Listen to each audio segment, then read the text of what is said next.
Hey guys, what's going on? Nick here. I'm coming to you with a new series about exercises and warm-ups that you guys can hopefully integrate into your weekly workflow. And I'm hoping to be a little bit more unconventional with these. I don't want to do the generic, copy a photo or copy a master painting or whatever. If I'm going to do something like that, I'm going to give a specific reasoning for why this can help you and what it will do and what you should be thinking about excuse me, what you can be thinking about when you're working on these kinds of things.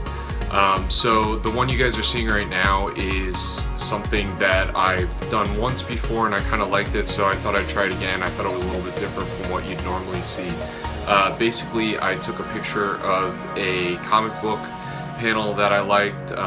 This one is of Stefano Caselli's work. I think it's All-New Inhumans #7, and he's one of my favorite comic book artists. And the reason I like this exercise is because all the information you're given is line drawing and color work, and what I tried to do with it was paint it in my style. So I tend to go in a more realistic style, and I tried to do just a quick study of this panel and basically tried to just render it out.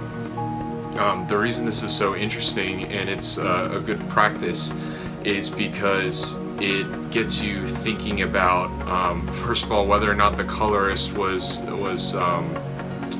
technically accurate, I guess, and also it gets you to interpret someone else's work in your own way. So you can also do this with a photograph. You can take like a realistic photograph and start painting in a more stylized manner or something like that, and that's sort of the same kind of mindset. You're at least starting with a reference point, and you can take it somewhere that's your own. And I just think this is super beneficial because it gets your brain moving and just gets you working, I guess. So let me talk about some of the struggles that I had with this one specifically. I've noticed that a lot of comic book colorists paint very desaturated. So what I had to try to figure out was whether or not I could basically use more saturated colors to act as the black lines that were in the piece. The other thing that I noticed was you can see it on the pink guy on the left. It's almost like there's two light sources. So at the beginning I was just painting, like trying to get it to look similarly to what was done. But after a while I was like, wait, this doesn't look exactly right. I don't really know what the light source is or where it's coming from.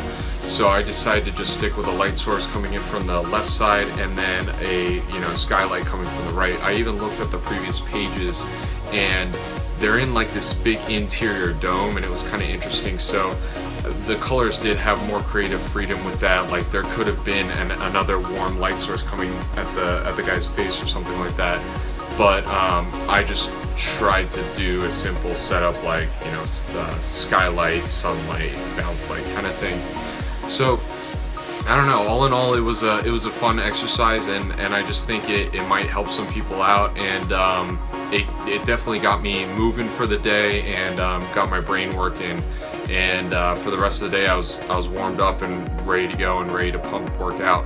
So again, this is the first video in this series. I'd like to do more similar videos to this, a little bit more unconventional, and leave a comment below if this helped, or you can even post your work if somebody does this exercise, and Derek and I will critique it. And yeah, be sure to like and follow and subscribe, whatever, and share with your friends. So thanks a lot, guys. Bye.